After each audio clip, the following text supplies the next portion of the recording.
আমরা যারা আসলে মার্কেটিং নিয়ে কাজ করি বা ফেসবুকে অ্যাডস ক্যাম্পেইন রান করি তাদের ক্ষেত্রে একটা প্রবলেম আমরা ফেস করি, সেটা হচ্ছে বাজেট স্কেলিং।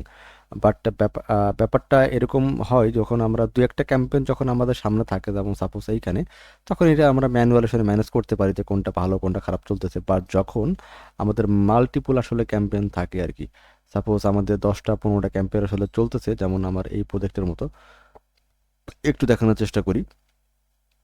তো সেখানে এটা একটু লোডিং হোক। সাপোজ দেখেন আমাদের এই যে এতগুলা ক্যাম্পেইন ডেইলি এখন চলতেছে, এখন প্রত্যেকটা ক্যাম্পেইনকে আসলে মার্চ করা, এটাকে ডে বাই ডে দেখা, এটা আসলে খুবই টাফ একটা ব্যাপার। বাট যদি সিস্টেমটা এরকম হয় যে আমার কিছু অটোমেটিক রুল আমি আসলে ক্রিয়েট করে দেবো, যেটার উপর বেস করে মেটা তার বাজেটকে স্কেল আপ করতে থাকবে।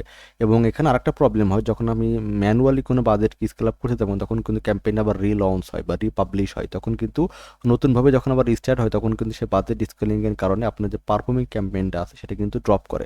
বাট যদি সিস্টেমটা এরকম আমরা করতে পারি, অটোমেটিক সেট আপ করতে পারি, এবং সেখান থেকে কোনো নতুন করে কোনো ক্যাম্পেইন পাবলিশ হবে না, বা বাজেট যখন স্কেল আপ হবে তখন কোনো পাবলিশ হবে না, অটোমেটিক্যালি সেটা বাজেটটা বেড়ে যাবে, তাহলে কিন্তু সে পারফরমেন্স ড্রপের যে রেশিওটা সেটা কিন্তু আসলে একদম থাকেই না। তো সেক্ষেত্রে দেখেন, আপনি যখন এই যে অল টুলসের মধ্যে আসবেন, এইখানে কোনো একটা অপশন পাবেন, অথবা আমার এখানে যে অটোমেটিক যে রুল অপশনটা আছে এখানে জাস্ট চলে যাবেন যে কোনো বিজনেস ম্যানেজার থেকেই। এখানে যাওয়ার পরে আপনি এখানে ক্রিয়েট রুল নামে কিছু অপশন এখানে পেয়ে যাবেন। যেমন এইখানে আমার যে কিছু রুল আসলে এখান থেকে আগে থেকে তৈরি করা ছিল, বাট আমি নতুন করে একটা তৈরি করি আর কি। যদি যখন আপনি এই ক্রিয়েট রুলের উপর ক্লিক করবেন, তখন আপনাকে মাল্টিপল অপশন এখানে শো করাবে।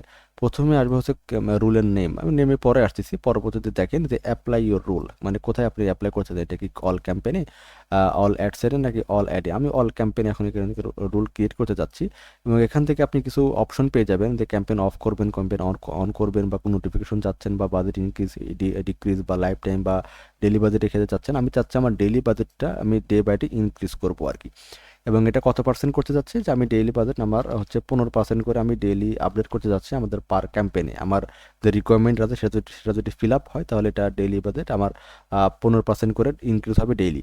এবং এখানে চাচ্ছে যে ম্যাক্সিমাম কত ডলার পর্যন্ত তুমি বাজেটটা নিয়ে যেতে চাও। সাপোজ একটা ক্যাম্পেইন ভালো পারফর্ম করতেছে, ও ডেইলি বাজেট 15% করে বাড়াতে বাড়াতে বাড়াতে বাড়াতে শেষ পর্যন্ত কোথায় দেশে থামবে। আমি চাচ্ছি সেখানে $50 থাকুক আর কি শেষ পর্যন্ত। এবং আমি চাচ্ছি এটা মানে প্রতিদিনই এটা আসলে হোক। এটা হচ্ছে প্রত্যেক আওয়ারে আছে, 12 আওয়ার পর পর আছে, ওয়ান ডে আছে, 1 উইক আছে। আমি চাচ্ছি এটা হচ্ছে আমার প্রত্যেক দিন এই রেশিওটা আসলে বজায় থাকুক।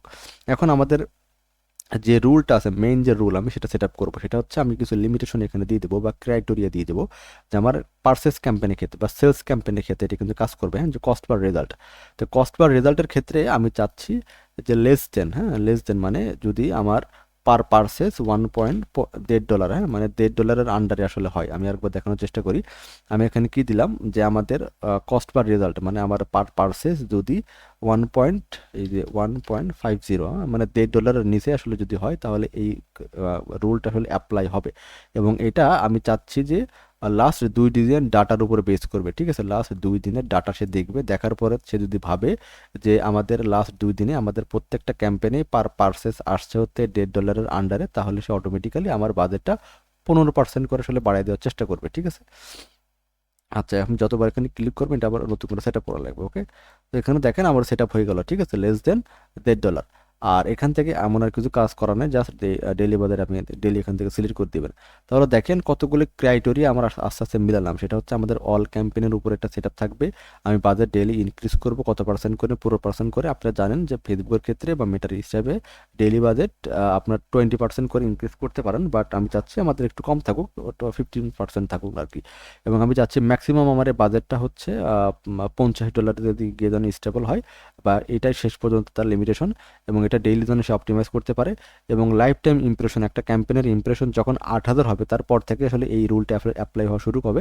আমাদের প্রত্যেকটা পার্সেসের যে কস্ট পার রেজাল্ট গোল সেটা যেন $1.5 যদি নিচে থাকে তাহলে এই রুলটা অ্যাপ্লাই হবে, আদারওয়াইজ হবে না। এবং লাস্ট 2 দিনের ডাটা দেখার পরে সে আসলে এই রুলটা অ্যাপ্লাই করবে।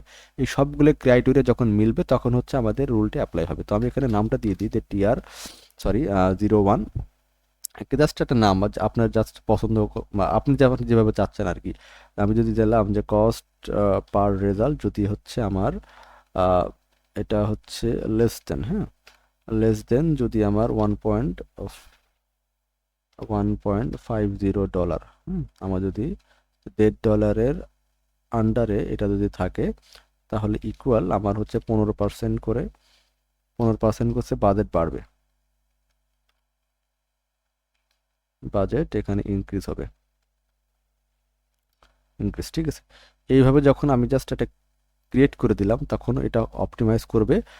এটা যে আমাদের কত তারিখ আমি করছি এটা দেওয়া আছে, যে লাস্ট আমি কত তারিখ সেপ্টেম্বর 2025 সালে সেপ্টেম্বর মাসে এটা অ্যাপ্লাই করছিলাম, এটা 2025 সালে জুন মাসে এটা অ্যাপ্লাই করছি, এটা জানুয়ারি মাসে অ্যাপ্লাই করছিলাম আর কি, ডিফারেন্ট ডিফারেন্ট ক্যাটাগরিতে। তো আপনি চাইলে এইভাবে হচ্ছে আপনার প্রত্যেকটা ক্যাম্পেনের উপর একটা গোল সেট আপ করে দিতে পারেন, যে এটার উপর বেস করে তুমি আবার ডেইলি বাজেটটা আসলে ইনক্রিজ করবে, তাহলে আর ম্যানুয়ালি আমাদের এতগুলো ক্যাম্পেন আসলে সেট আপ করা মানে দেখার আসলে কোনো প্রয়োজন থাকে না, এটা অটোমেটিক্যালি সেট আপ হয়ে থাকবে আর কি। তো আশা করি এই ব্যাপারটা বুঝে গেছেন, এবং যদি কোনো কনফিউশন থাকে তাহলে অবশ্যই আমাকে হোয়াটসঅ্যাপে নক করতে পারেন। তো আজকের জন্য এই পর্যন্তই, ভালো থাকবেন সবাই, আসসালামু আলাইকুম।